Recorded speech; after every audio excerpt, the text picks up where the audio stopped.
Janvier 1998. Alors que Jean-Jacques Lemoyne, le coéditeur du Boléro, multiplie à travers le monde les sociétés écrans, la France lève peu à peu le voile sur les zones d'ombre de son passé. Lionel Jospin a reçu aujourd'hui le premier rapport d'étape de la mission Matteoli, chargée d'établir l'ampleur de la spoliation dont les Juifs de France ont été victimes durant la Seconde Guerre mondiale. Un an plus tard, le scandale éclate, mettant en cause la SACEM. Car la circulaire envoyée en 1941 à tous ses sociétaires vient d'être retrouvée aux archives nationales. Elle a été rédigée par le chef du service contentieux de l'époque, Jean-Jacques Lemoyne. Sur ordre de Vichy, les droits des sociétaires juifs seront désormais versés sur des comptes provisoirement bloqués aux mains de la SACEM, puis versés à la Caisse des dépôts et consignations. Problème, celle-ci n'en retrouve pas trace et accuse que la SACEM apporte les preuves, disons, qu'il y a eu effectivement ordre de Vichy et consignation par la SACEM de ces sommes à la Caisse des dépôts, mais à ce jour, nous avons tout de même regardé ce qui avait pu se passer et nous n'avons rien trouvé. La polémique enfle. Les auteurs-compositeurs juifs auraient-ils été dépossédés de leurs droits ?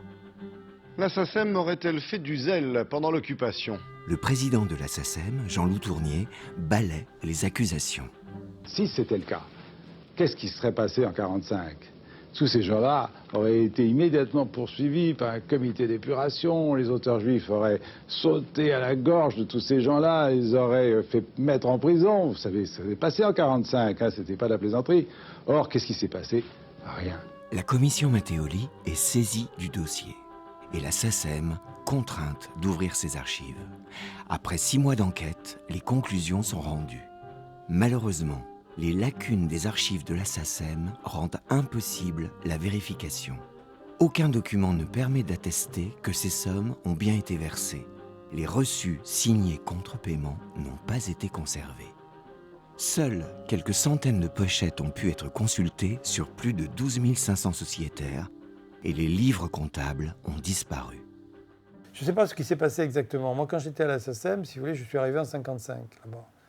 Et quelques années après, j'ai essayé de trouver des dossiers. Je ne les ai pas trouvés. On s'aperçoit qu'on a toujours un voile d'opacité sur ces questions-là. Et c'est parce que ça ne concerne pas simplement des ordres ou du personnel de l'armée allemande ou des nazis, mais que ça concerne également finalement toute une masse de fonctionnaires de l'État français qui se sont servis au passage. Étrangement, alors qu'il était un témoin de premier plan, jamais Jean-Jacques Lemoyne ne sera entendu par la commission. Il avait une connaissance absolument de tous les dossiers. Et il devait savoir beaucoup de choses sur tout le monde, en fait. C'était quelqu'un qui œuvrait un peu en coulisses, qui tirait les ficelles, à mon avis. Notamment, il influençait, était conseiller vraiment de Jean-Loup Tournier, qui, d'après ce qu'on m'avait dit, ne prenait pas de décision forte sans l'avis de Jean-Jacques Lemoyne. Hein. Et si tout était lié, silence contre silence, la confidentialité contre l'oubli du passé.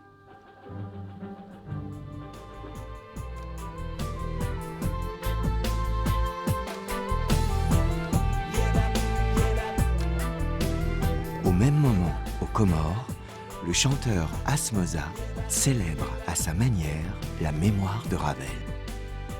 Mes propres enfants qui sont nés ici, ils ne connaissaient pas Maurice Ravel au départ. C'est à travers cette chanson qu'ils ont connu Maurice Ravel. Tout mon peuple de Comores, ce sont des gens qui ne connaissent pas Maurice Ravel. À travers cette chanson, ils connaissaient le boléro.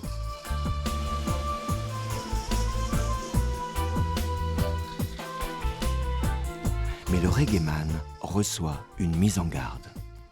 Nous nous opposons formellement à ce qu'une quelconque modification dans l'orchestration, le genre, la destination ou l'instrumentation soit apportée à l'œuvre Boléro de Maurice Ravel. La lettre est signée Jean-Manuel de Scarano.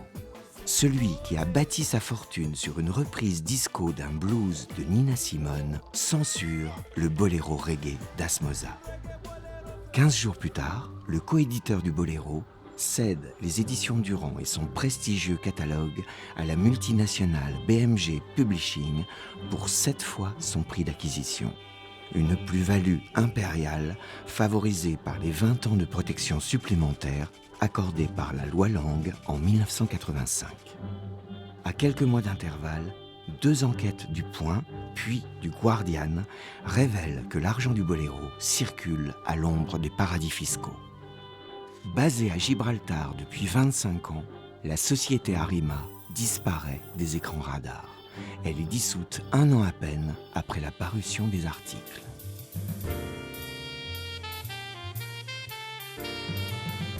À Omaha, au Nebraska, le sax de Kevin Pike a la mélancolie des films noirs.